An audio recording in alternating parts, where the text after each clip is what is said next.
సుబ్రహ్మణ్యం సుబ్రహ్మణ్యం షణ్ముఖనాథ సుబ్రహ్మణ్యం సుబ్రహ్మణ్యం సుబ్రహ్మణ్యం షణ్ముఖనాథ సుబ్రహ్మణ్యం.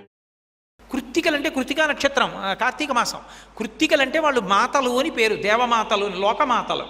వాళ్ళు ఎప్పుడు లోకాల్ని అనుగ్రహిస్తూ ఉంటారు, కృత్తికలు అంటారు వాళ్ళని. ఆ కృత్తికల్ని ప్రార్థించారు. మీరు లోక సంరక్షకులు, పార్వతీదేవి యొక్క స్వరూపాలే అవి. కాబట్టి అమ్మా మీరు వచ్చి పాలివ్వండి అన్నారు.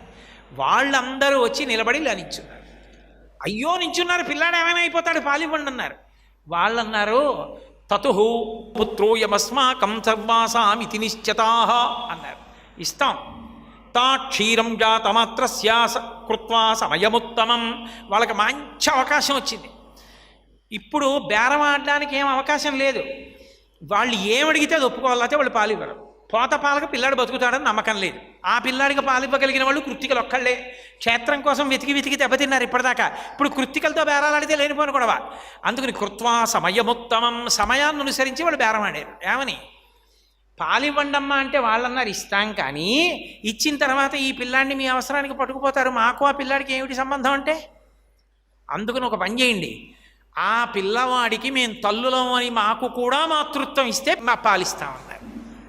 అయ్య బాబోయ్ మీకు పిల్లాడే ఇవ్వండి అన్నారు. అనగానే కృత్తికలు 6 ఆ పిల్లాడి దగ్గర చేరి పాలిద్దాం అనుకుంటే ఆ పిల్లవాడు 6 ముఖాలు పొంది పాలు తాగాడు. 6 ముఖాలతో పాలు తాగుతుంటే షడాననా అని పిలిచారు. కృత్తికలు పాలు తాగాడు కాబట్టి కార్తికేయ అని పిలిచారు. లోకమాతల యొక్క పాలు తాగి బతికిన పిల్లవాడు కాబట్టి కార్తికేయుడు అని పేరు.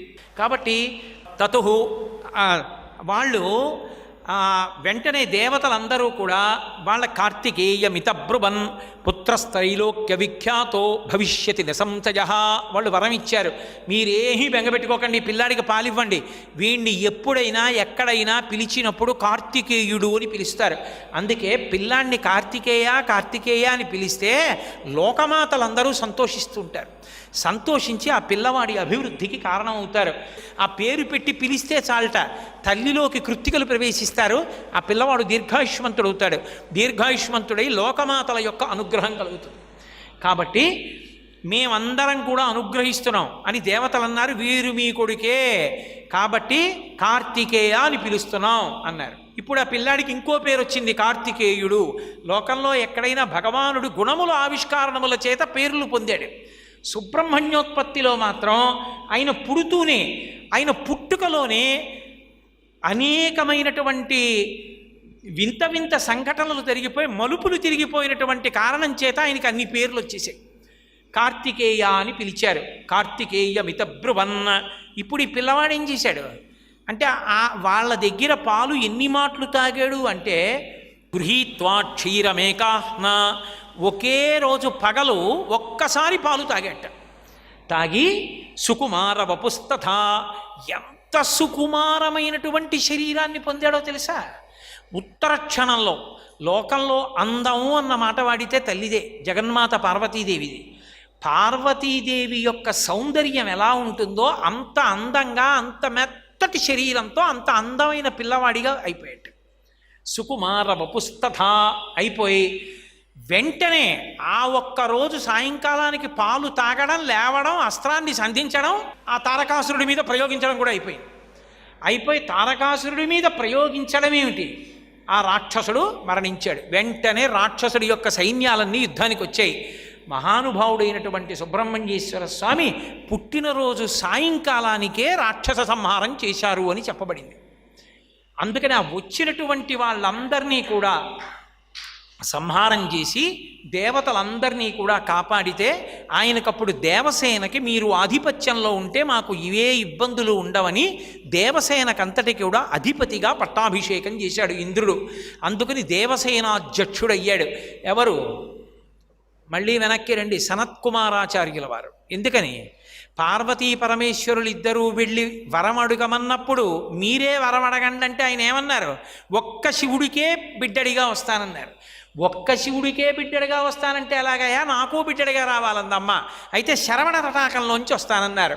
అందుకని గంగ విడిచిపెడితే హిమవత్పర్వత పాదాలలో శరవణ తటాకంలో పడి పైకి లేచి అమ్మ సంబంధంతో 5 భూతములతో సంబంధం ఉండి పరబ్రహ్మస్వరూపంగా.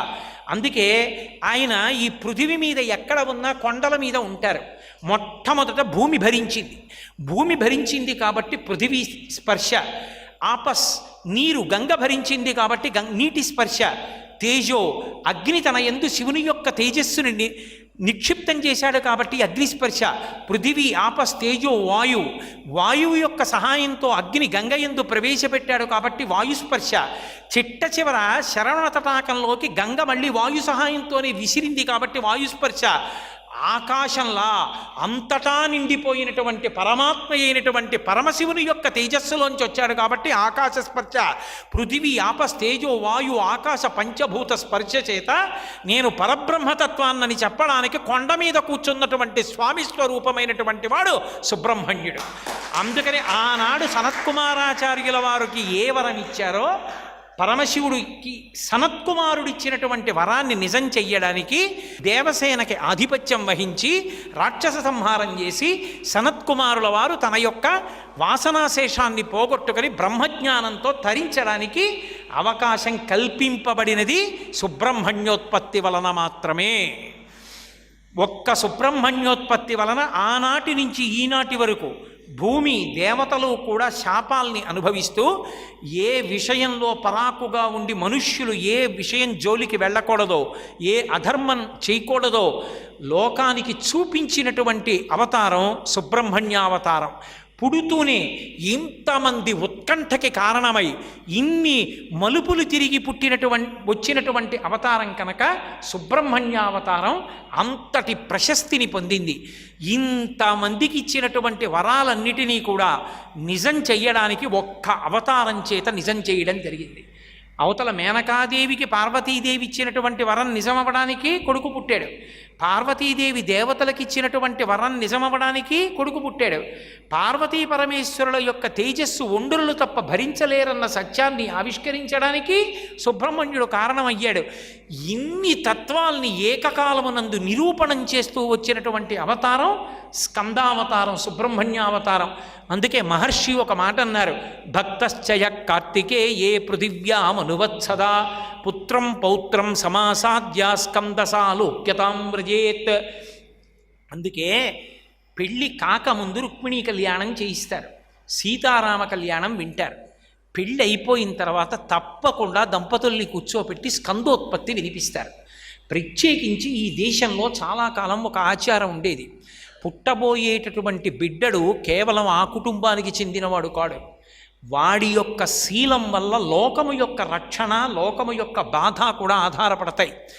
కడుపున పుడుతున్న బిడ్డన్ని యోగ్యుడైనటువంటి వాడు పుట్టేటట్టుగా చూసుకోవాలి అంటే వైదికమైన పెద్ద పెద్ద క్రతువుల జోలికి వెళ్ళలేమన్నప్పుడు లోకంలో ఉన్న ఒకే ఒక్క తేలికైన మార్గము ఒక్కటే. శ్రీరామాయణం బాలకాండలో ఉన్న స్కందోత్పత్తిని వినడం ఒక్కటే. ఎవరు సుబ్రహ్మణ్య జననం వింటారో, సుబ్రహ్మణ్యావతార ప్రశస్తిని వింటారో వాళ్ళందరికీ అసలు ఫలశ్రుతి చెప్పడం అలవాటు లేని వాల్మీకి మహర్షి ఫలశ్రుతి చెప్పారు. అందుకే ఈ లోకంలో ఇక్కడ ఏ నరులు స్కందోత్పత్తిని వింటున్నారో వాళ్ళందరికీ కూడా పుత్రం పౌత్రం సమాసాద్య, వాళ్ళు కొడుకుని పొందుతారు, మనవల్ని పొందుతారు. కొడుకులు మనవలు కూడా ఉత్తములైనటువంటి వారిని పొంది ఇక్కడ సమస్త సుఖములను పొంది చాలా తేలికగా శరీరం నుంచి జీవుడు విడిపోయి స్కందసాలోక్యతాం వ్రజేత్, అంచెమునందు సుబ్రహ్మణ్య లోకాన్ని పొందుతారు. అంత గొప్ప ఘట్టం స్కందోత్పత్తి. కుమార సంభవంలో కాళిదాసు గారు వాల్మీకి మహర్షి పెట్టిన పేరే తీసుకుని వర్ణించిన స్కందోత్పత్తిని ప్రధానంగా పారాయణానికి చేసేది మాత్రం ఒక్క రామాయణం బాలకాండలోదే పారాయణ చేస్తారు. అప్పటికి ఇప్పటికీ ఎప్పటికీ స్కందోత్పత్తి అంత గొప్పది. అందుకే గర్భిణీ స్త్రీలు తప్పకుండా వింటారు స్కందోత్పత్తిని పారాయణ చేస్తారు. సర్వం శ్రీ ఉమామహేశ్వర పరబ్రహ్మార్పణమస్తు. స్వస్తి.